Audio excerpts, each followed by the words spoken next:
Did the Baltimore Ravens put the blueprint to beat the San Francisco 49ers for all to see out there in prime time?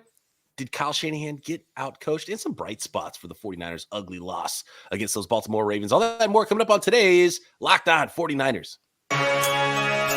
You are Locked On 49ers, your daily San Francisco 49ers podcast, part of the Locked On Podcast Network, your team every day.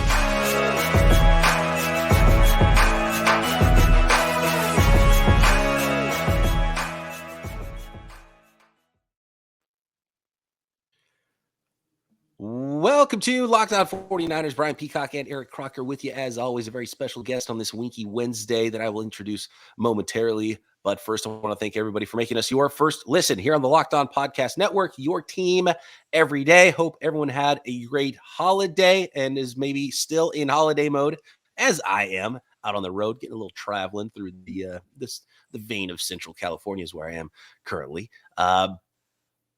Everydayers, love all you. Have talked to some of you in my old hometown, and subscribe on YouTube and everywhere you get your podcasts. And you can be an everydayer just like the millions of others in the world. Today's episode of Locked On 49ers is brought to you by Gametime. Download the Gametime app, create an account, and use code LOCKEDONNFL for $20 off your first purchase. Last minute tickets, lowest price. Guaranteed. Too much eggnog last night. Bad 49ers loss against the Ravens. Help me out, guys, here. Where are we at with this one? Our weekly guest, Nicholas Winkler, joining us. So the voice of the fan, as he is sometimes known. I don't have my soundboard to put the Price is Right sounder in for you, Wink, but break it down for us here. An ugly loss. I know we get the wink and the stink sometimes after some bad losses for the 49ers. So where are you at after week 16, 49ers really laying an egg in prime time, ruining a lot of people's Christmas week? Yeah, I think you said it right there. It's like, I had such a great day, and watching some other football games, I'm like, this is all just appetizers for the main course tonight. Let's go. And then it started off okay, and then man, the train just went off the track, didn't it? I mean, you have things that you want to do in a game like that, right? You want to win the turnover margin. No. You want to contain Lamar Jackson. No. You want to limit penalties. No. You want to stay healthy. No. I mean, it's just like everything that kind of could go wrong for the 49ers in this football game did, and it was tough to watch. And they showed a little life at the end there, and kind of gave everybody a little bit of hope. But it was really rough to watch. As a fan of the 49ers, you could see how a lot of 49er fans kind of went to bed as kind of Scrooges right at the end of that game on Christmas night. Man, that was tough. I do want to put the big line is and should continue to be their inability to play from behind late in the games. Yep. That's kind of been the theme over the 3-game losing streak, right? Like think about the 6-game winning streak they were just on. Each of those games, you win by double digits. We know they can do that. But when they had opportunities early in the season, 3 straight times to try to come from behind late, they just could not do it or execute at a level that needed to be done, or you missed the field goal that contributed to a loss. So I thought this game, while it did start to kind of get away from them a little bit, then more and more, there were opportunities to kind of stop the bleeding, and they just couldn't do it. And when I think about what the expectations are for this team, because it's not just about losing a game. Like, teams lose. If you told me before the season they lose 4 games this year, I'd say that's a terrific year for the 49ers. But it's really more so about how they lose and what it's going to take to actually win the Super Bowl. You're going to need to be able to overcome those type of adverse situations. And so far, they are 0-4 in that scenario. Yeah, it's funny when Wink was talking at the beginning, and Winkler and I have talked 49ers for many years. We used to have a podcast together, former radio colleague. That's why he joins us here weekly. We used to have a podcast called Gold Faithful, and that podcast was during the down years for the 49ers. Remember that Chip Kelly season in 2016? I jumped on January of 2017, started doing Locked On 49ers daily here. There was a lot of losses like this, and I think one of the things that is great perspective is to realize, like what you just said, Croc, that, this is a team that's 11-4 right now. It's a really good season. If you asked any 49ers fan, hey, 11-4 after 16, you'd be like, yeah, cool. That's good. Battling for the 1 seed in the NFC. Like, that's exactly where you expected to be. It's exactly where you wanted to be. And you win so many games, you think, oh, we're the best team in the NFL. Nobody could beat us, right? That's the idea that's in a fan's mind going into a game like this. And then you lose. and it hurts and you feel like the sky is falling, but the sky's not falling. It's still a really good football team. And you just have to go back to think to those days in the Gold Faithful podcast, Wink, when you are losing every week and there's no hope to win games like this when you're playing against the one seed of the other conference. So just remember, it's a funky game. If they went and played it again on Tuesday instead of Monday, the difference might have been astronomical. And maybe Brock, doesn't make one bad throw, and all of a sudden the 49ers have a lead early, and then it changes the entire complexion of a game, and the ball doesn't bounce as funky. So I think that's a really important thing to remember for those fans out there. And, I didn't want to take this down the therapy pod road too far, but like, remember how some 49ers fans felt when you start talking about, Brock Purdy's not it, and fire Kyle Shanahan, right? When the 49ers lost 3 games in a row, and then 2 weeks later, never mind, it's the best team in the league again, right? 49ers fans on, this winky Wednesday. Yeah, you're exactly right. It's we, as 49er fans, if you've been a true 49er fan for a long time, this has been a great 5-year stretch, right? It'd be based on the previous 5 years before that. So we do get sometimes a little bit like, we should win every game. You can't win every game. And it's about how you respond, right? After getting punched in the mouth. Well, last night, the 49ers got kneed in the crotch, right? So how are they going to respond to that? It didn't feel like just a normal punch. It felt like you were down on the ground, hunched over, just, in so much pain. How do you get back up? How do you finish the season? Do you win the next 2 and clinch that number 1 overall seed? It's going to say a lot about this football team. And hopefully the injuries last night don't pile up and aren't too serious. And because to me, I said it last week, that's the number 1 thing that can beat this 49ers team are injuries. And they suffered quite a few of them last night. Got to lick wounds this week. Figure some things out. Get right. Get healthy. Quick turnaround, right? Short week now, going and playing at Washington. We will have our crossover episode with David Harrison of Locked On Commanders as well coming up this week. And in fact, coming up tomorrow. It happens quick when it's a short week, right? And the holidays, quick turnaround. So kind of forgetting things might be a good way to go about it. Croc, I think you have some thoughts. My buddy Quincy Avery, and he quarterback trainer, does all that stuff, has trained a lot of quarterbacks around the league. He put out a tweet basically insinuating when you have this scheme that is really based on play action passing, when you can't utilize a play action pass, like, does your offense still look the same? He worded it different. It looked almost like a riddle the way he did it, but essentially that's what he was saying. And we've talked a lot about the 49ers in that drop back passing game. And then also that record of Kyle Shanahan down 3 points or more entering the fourth quarter and down 8 points or more entering the fourth quarter. That number has floated around.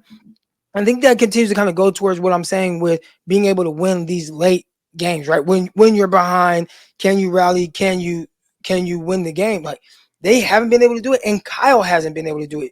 Do you think it has to do with his offense? Because again, the numbers, if I'm not mistaken, entering the fourth quarter down 3 or more, they are 1-30 something. And I don't expect that record to be good, right?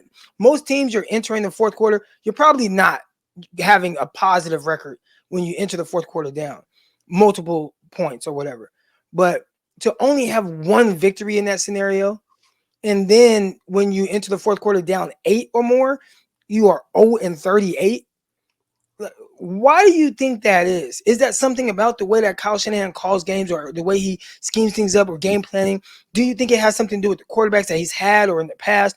Why is his record the way that it is in that type of scenario where you just have no success? No, it's perfect segue because I wanted to get into some of this stuff because I think coaching was a big part of the game on Monday night. And I thought Mike McDonald did a phenomenal job against Kyle Shanahan's offense for multiple reasons. But just speaking on that stat, it's not down 3-0, down 8-0. So down 8+ points in the fourth quarter. So here's the numbers. It's the 49ers are since 2017 0-38, down 8+ in the fourth quarter, 8+ points. Now, most teams lose those games, right? So basically, you have you're down 8+ points going into the fourth quarter. You only have about a 7% chance of winning. So all of the teams over that span. Shout out to Mike Sando of The Athletic, who broke some of this down a little bit further. So it shouldn't, you see that number and it's 0. If it was 2 and 36, you'd be okay, cool. League average. So just one. Even if you win, just win one. And that's kind of where I'm at with Kyle Shanahan. Okay, let's win one of those. 0 and 38 when you're down 8 points heading into the fourth quarter. All teams only win 7% of those games. They're 98 and 1,337 and 4 ties over that span. Kansas City's got the best winning percentage in those games. Shouldn't be a big shocker with a quarterback like Patrick Mahomes, and they've only won 30% of their games. 6 and 14 when they're down 8 going into the fourth quarter. And I'm not mistaken, did the Chiefs beat the 49ers in a game where they were down going into the fourth quarter at some point in the last handful of seasons? I can't remember. We're already down on the ground, Peacock. You don't need to kick us when we're down here. I just saw that KC was the best and the Niners were the worst, and it kind of hit me there. It's like, okay, yeah, we've seen that play out before. Yeah, I think that speaks to kind of what I'm saying, right? Like, you're like, oh, well, the Chiefs have done it. Of course, well, they got Andy Reid, they got Mahomes. And for Kyle, who half of it I won't put on him. The quarterbacking was bad. You're entering a lot of games with Nick Mullins. We've seen him late in games over the last couple of weeks where he had to play for Minnesota. Not ideal, right? So I'm not putting all of it on him, and I understand some of the context, but the fact that you have never won in that situation, and you look at some of these games where you have had that opportunity entering the fourth quarter to win some of these games, and it's like, man, the Atlanta game last year, I mean, that just always jumps out to me where you're down multiple scores and you're like huddling up. You're not playing fast or with tempo at all. And it just kind of showed like his inability to veer away from 100% of what his scheme is and have some kind of change up. Last night I saw it. You're down 21. I'm screaming at the TV. Why are you huddling up? Like, you have to score quick. And he's like, well, we don't do that. And I remember Kirk Benkert, the quarterback who was with the 49ers for a little bit, and he noticed how, hey, they really don't practice those situations because they play ahead so much. And it just worries me a little bit because, like everybody listening, I have the same goal as y'all. Super Bowl. Would love to see it. But I just know you're going to be in these type of situations where you might enter a fourth quarter down 7 points. And what is it going to look like? And so far, with Kyle as the head coach, it has not been very good at all. You haven't won any. Win some, like you said, win 2, win 1, win 3 or 4 in the Chiefs. 6 out of 20 attempts. But win something. And it's like, no, goose egg. That's not good. Yep. I think there's a good reason for that. I want to get deeper into that. And when you talk about the Ravens defense against the 49ers offense, did the Ravens put a little bit of a blueprint out there? And they did do some things that are very different than some other teams have done against those San Francisco 49ers as well. We'll get into all of it and some bright spots next.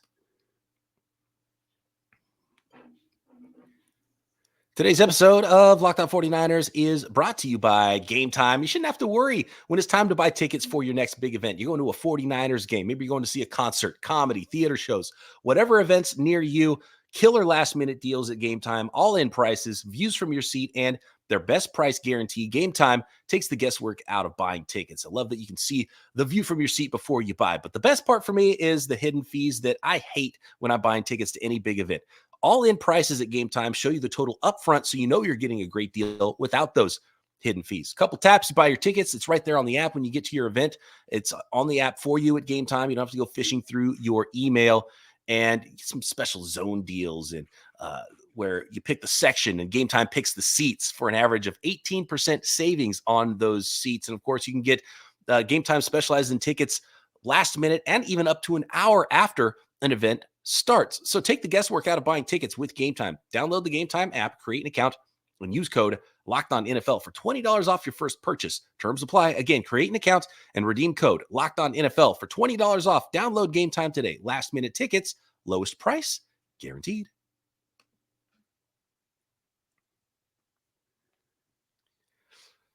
Win one. 0 and 38 when you're down.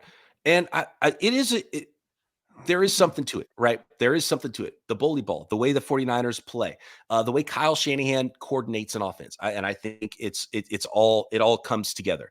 And you might want to put it on the quarterback and say they have bad quarterback play. Brock Purdy isn't it because he can't do that either. Neither could Jimmy Garoppolo. Nick Mullins couldn't do it. CJ Beathard for sure couldn't do it. Brian Hoyer couldn't do it, right? You go through the list. It's all on the quarterbacks. It's not all on the quarterbacks. It's the way Kyle Shanahan runs an offense, and it's the way he schemes up an offense. And so it's a lot of those things combined. There's some trust issues, I think, is part of it as well. We saw that in the Jimmy Garoppolo era. But when you look at the Kyle Shanahan offense and not being able to come from behind, you have to point to the drop back passing game and the way that he operates an offense. And it's not and I see a lot of people are like, oh, okay, look, the defense is scheming against Christian McCaffrey. So that's what's opening up the passing game. When's pre-Brock Purdy, pre-Christian McCaffrey, when's the last time a team didn't face a Shanahan offense? Going back to his dad's teams 30 years ago, where a defense wasn't like, oh, we got to stop the run first, right? So it's not a personnel thing. It's an offense thing. When you go against Shanahan, the first thing you do in those defensive meetings when you start your week, okay, we got to stop the run. It doesn't matter if it's Matt Breida. It doesn't matter if it's Alfred Morris. It doesn't matter if it's Steve Slayton. It doesn't matter if it's Olandis Gary. You stop the run first. So I don't think it's a personnel thing. It's an offense thing. That's the way Shanahan runs his offense. It's run first. Everything is off of that. So if you start to take that away, I don't think it's necessarily on the quarterback. I just think it's part of the offense. They want to play a certain way, and it's a lot harder to play that way when you're playing from behind and you become one-dimensional. And we see the 49ers defense do this to teams all the time where they make those opposing offenses one-dimensional. Guess what? It makes things a lot easier. I think for me, just viewing the 49ers and the weaponry that they have, it's odd that you are able to make that team one-dimensional, or if you do make them one-dimensional, you no longer can really function, right? Because if you say, all right, Christian McCaffrey, he's the guy, let's stop him, and we want to make them have to throw the ball. Well, they can still throw the ball to Christian McCaffrey, get him the ball in space. They can still throw to George Kittle, who's 9 yards shy of 1,000 yards, Brandon Ayuk, who just went over 1,200 yards, and Deebo Samuel, who likely will get 1,000 yards as well. Like, it's the Avengers on offense. So, okay, you want to take away the run game. We have all these weapons. So is it really more so about just how really Kyle Shanahan, I guess you could say, who's great? I don't want people to think we are complaining about Kyle Shanahan. We are not. Yes. We're just trying to figure out how a coach can be so great and so innovative in the run game and have such a terrific team. But when he's kind of forced to do this, that might be outside of what he feels comfortable doing, the results have been drastically different. Yeah, it's we're not going to sit here and tell you Kyle Shanahan's perfect, because he's not. But he's a great coach, and he is one of the best coaches the 49ers have had in a long time. He's one of the best coaches in the NFL. There's no doubt about that. But he does lack in certain areas, and this is clearly one of them that come from behind. For me, you're yelling at the screen, Croc, in the fourth quarter to, why are you huddling up? I'm yelling, why aren't you changing the snap count? It's like you're going on one every single time, and those guys are getting running starts at you, and you don't have time to set up. Well, yeah, that's because those guys on defense know when you're snapping the ball. They did it every single time, and it was getting really frustrating. It's like, draw somebody off sides. Like, let's change something up. Do something. And hey, also, let's not overlook something here too. This 49ers offense is great. We talk about all these guys, right? We talk about McCaffrey. We talk about Kittle. We talk about Ayuk. We talk about Deebo. Third and Jawan was missing on Monday night, and you could see it. The third down conversions were terrible for the 49ers. That's a guy that they love to go to. And when you got Willie Snead as that option, the offense looks a lot different. And, you know, he's not the top guy. He's not the first guy you think about, but he's an important role on this offense. He plays his part perfectly. He's a great run blocker too, probably the best on the team and the wide receiving core. And he wasn't out there, and it showed. That's one thing Croc and I talked about post game Monday night is, you know, just the cast of characters that were on the field for the 49ers at a certain point in the game. You know, is the touchdown against Jason Verrett. Well, he's on the practice squad, and he was on a different roster's practice squad early in the year. And so all of a sudden this big game in week 16, and we're talking about Ben Barch is on the field, and you know, Jason Verrett's had a fantastic career, but that was like the first play of the season, first play of multiple seasons for for Jason Verrett, right? And he's got to cover a guy for 10 seconds because Lamar Jackson's running around, and and Willie Snead, and it's like that's not the cast of characters. Croc was talking about the Avengers. That wasn't even by the end of the game, wasn't the Avengers out there anymore, right? It was like the knockoff toys you get at the flea mart, and it kind of looks like the superheroes, but it's not quite the same ones. That's kind of what it felt like by the end of the game. What is going on here with this team? Real quick. Yeah. The 49ers, and the word that I've seen thrown around, and I agree, they have an embarrassment of riches. So even if you are missing a third and Juwan with the other guys, like we're not talking about, if one of these teams, the Detroit Lions, and you take away, St. Brown, then it's like, well, who do they have? Sure. Right. We're talking about taking away Juwan Jennings, who serves a purpose and has a role. 100% he does. But even within that, I should still be, and this was my issue even when Debo went down, I still should be able to function with the rest of these guys. Like, it's not even, you can look at a team and a guy goes down and it might be their best player, Tyreek Hill or something. And you start to look at everybody else and it's like, it gets a little weird, gets a little shaky after him.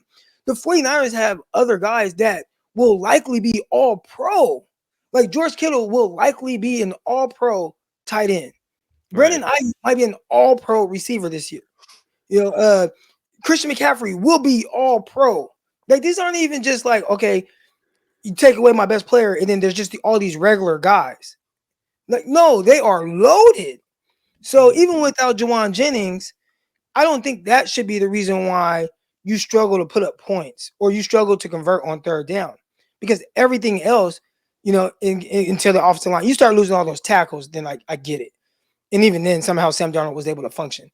But you got to be able to still function. And that's been kind of my one gripe when I'm watching the games, and I watch everybody else because I watch all these games. I sit there, I watch TV football all day. And the 49ers have a much better luxury to kudos to Shanahan, kudos to John Lynch. You built an amazing roster. But you have also built up this luxury to where if we don't have one of these other guys, we still should have enough to where we're still better than the rest of the league with weapons that we have. And you take one of those guys away, it starts to get a little weird and kind of fall apart a little bit. We talked about this during the 3-game losing streak, right? It's like, okay, they've won without Debo before. They went to a Super Bowl without Trent Williams. It shouldn't be losing one or two guys. You have most of the teams in the league, 29 other teams would love to have those problems of, we only have 3 or 4 all pros instead of 6 all pros going into this week's game. And I totally agree with you there, Croc. And I want to kind of bring it back full circle to the blueprint thing, because there's something you mentioned, Wink, about those third downs. There's something the Ravens were doing a little bit differently. And I think the 49ers are going to see this. They might see it next week, for sure going to see it in the playoffs, for sure going to see it again if they play the Ravens. There's a reason teams aren't good against the Ravens the first time they see them and Lamar Jackson. And you look at the Ravens schedule, what games did they lose? They lost in their own division, teams that have seen Lamar Jackson before. So if the 49ers and the Ravens face each other again, it's going to be helpful that they've already seen him once. I'm going to get into that next.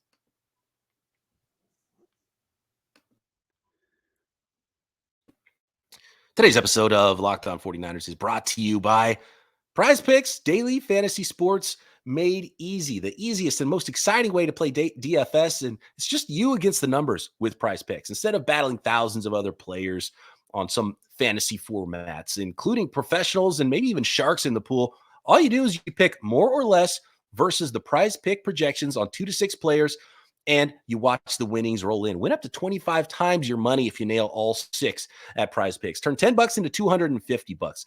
NFL projections, basketball projections, even combo projections, NFL and basketball. So, for example, Steph Curry plus George Kittle, 10.5 combo of 3 points made plus receptions. You can find a ton of ways to play and an amazing amount of projections, no matter the sport, at PrizePicks. And all you got to do is go to prizepicks.com/LockedOnNFL and use our code LockedOnNFL, all lowercase, for a first deposit match up to $100. Again, prizepicks.com/LockedOnNFL, or download the app and use code LockedOnNFL for a first deposit match up to $100. PrizePicks, daily fantasy sports made easy.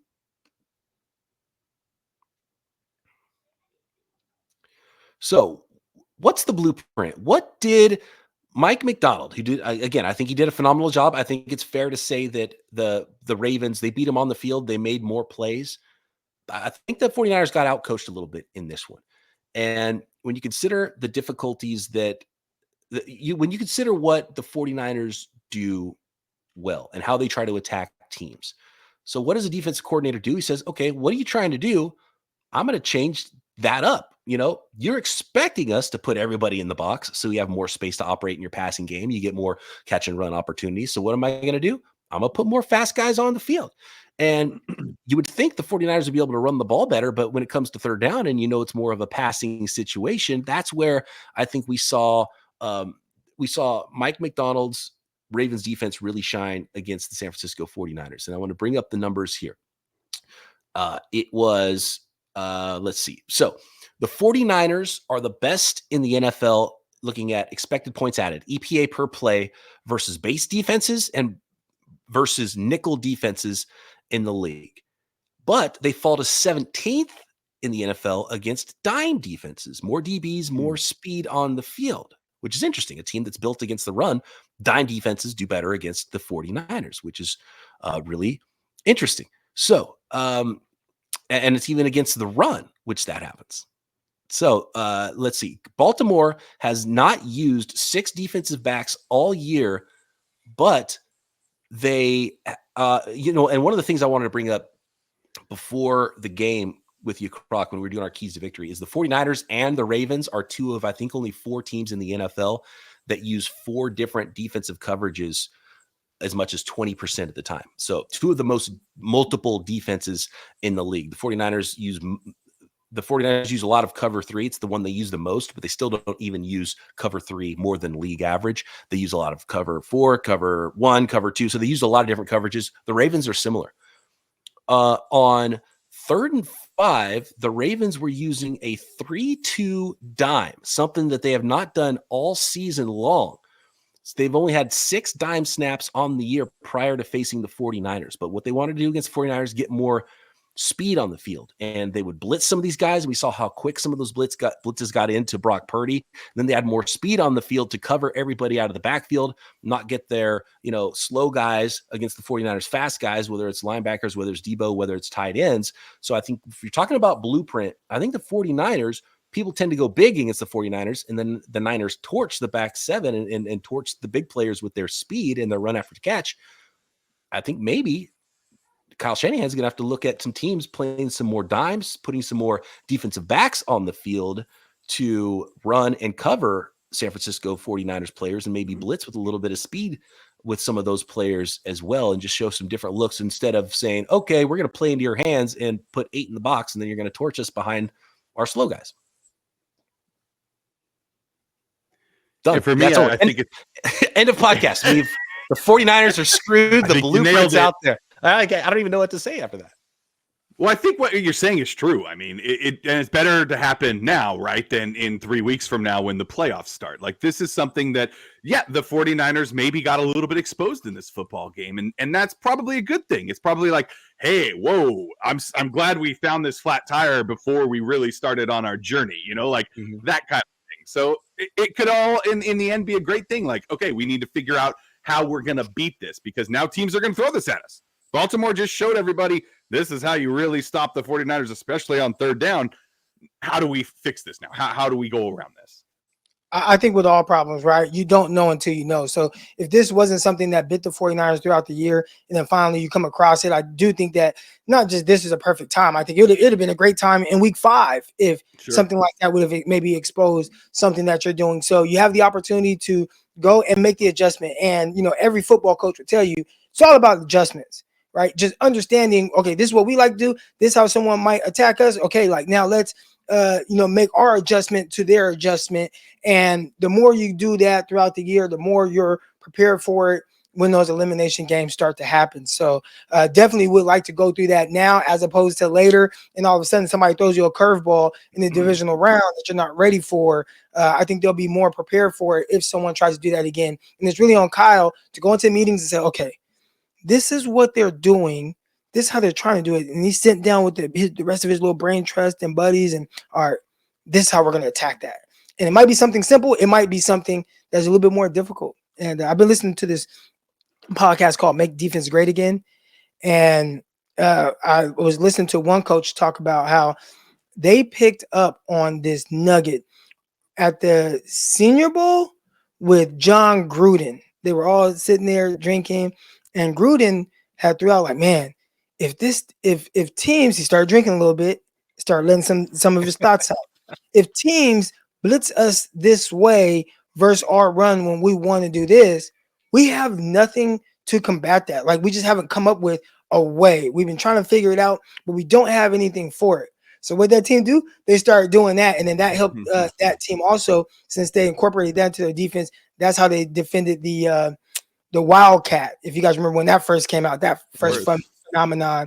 But it was just interesting to hear the problem a coach might have, and then how teams attack that, and then how the other teams started to make the adjustment to it. So it's all about adjustments, and I'm pretty sure Kyle Shanahan and his guys, really smart guys, they'll make an adjustment to what the Baltimore Ravens did. And if you start to look at the 49ers and you look at Brock Purdy and Kyle Shanahan's drop back passing game, you say, okay, what is the reason why Brock Purdy might not be an elite quarterback? And why could he not achieve such success? And it would be those situations where you have to throw and there's less space in the back end where, and we always say this, Croc, you talk about it with DBs and speed, talk about with quarterbacks and arm strength. You don't need it until you need it. Can you make that throw where anticipation is not going to work anymore, right? You have to make a big boy throw in this situation. You have to be able to take advantage of this. You have to be able to wait to see somebody open and hit this, laser shot in between zone coverage when everyone's covering you and not when everyone's trying to stop the run and you have more space to throw with timing. And I think that's probably where you're kind of squinting, looking at Brock Purdy and you're looking at Kyle Shanahan and you're saying, we still haven't seen it. We still have not seen it. 0-38,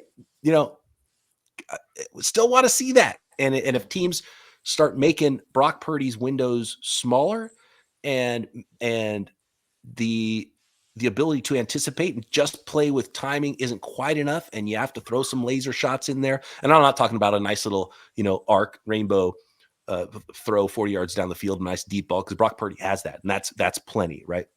But there's some other throws that we can start talking about Kansas City and winning some of those comeback games, and the ability that Patrick Mahomes has to make some throws and throw to a window that other quarterbacks can't. I think that's probably where you're starting to look at Kyle Shanahan's drop back passing game, comeback efforts, and how teams might play the 49ers with more players in coverage. First of all, it's easier to do when the 49ers don't have a lead, and you're probably not going to put dime on the field a lot when the 49ers have the ability to run the football. And so, right, it comes all back first full circle again, how Kyle Shanahan wants to play, how he wants to coordinate the offense, the strength of the 49ers players, the types of receivers and quarterback that the 49ers have, how those guys win specifically is built for Shanahan's offense, not for a different style of offense, not built for comeback necessarily. So I find it fascinating and adjusting to the adjustments. That's the period of the season we're on right now, Croc. I think you said that well. Wink, before we started, you said maybe there were some bright spots. So let's finish up with that. Well, first of all, Wish Watch, not the best week once again. Had a couple of really booming punts, one inside the 5, another, that was 57 yards, but it got returned. And then he just got a little too excited on the sideline and, wanted to hit somebody. He started, we were talking about him last week and his physicality and his speed, and he wanted to show it again. And yeah, that was a very costly penalty. That was rein it in, Mitch. Rein it in, Mitch. Rein it in. Yeah, you're not the main character. Remember your role, all right? But no, I mean, another guy on special teams, it was nice to see Jake Moody get out there and make a big, long field goal. We don't see him very much, the last 5-6 weeks. It hasn't been a lot of Jake Moody, so that was nice to see him. It was nice to have Sam Darnold get a little action. You never know if you're going to need him, right? And he didn't look half bad. I mean, other than that, your middle linebackers played okay. Still a lot of missed tackles. Like, do you guys have any bright spots other than those two? You know what? I'm glad you brought up Sam Darnold, and it was good on Sam Darnold being a great teammate, throwing the late interception, so there wouldn't be people talking about how Sam Darnold needs to replace Brock Purdy. So that's a good. There you go. Also, Sam Darnold, a lot of people were worried after 2 snaps against the Arizona Cardinals. They're like, "Oh my gosh, I'm so glad he doesn't have to play." I hope that he did build up some type of confidence in the fan base that if anything were to happen with Brock Purdy, knock on wood, that Sam Darnold is a guy who I felt like he was throughout training camp and preseason, a guy who looks like he can function in the offense. How well, I don't know. Would he be Brock Purdy? I ain't never saying that. I don't want to know.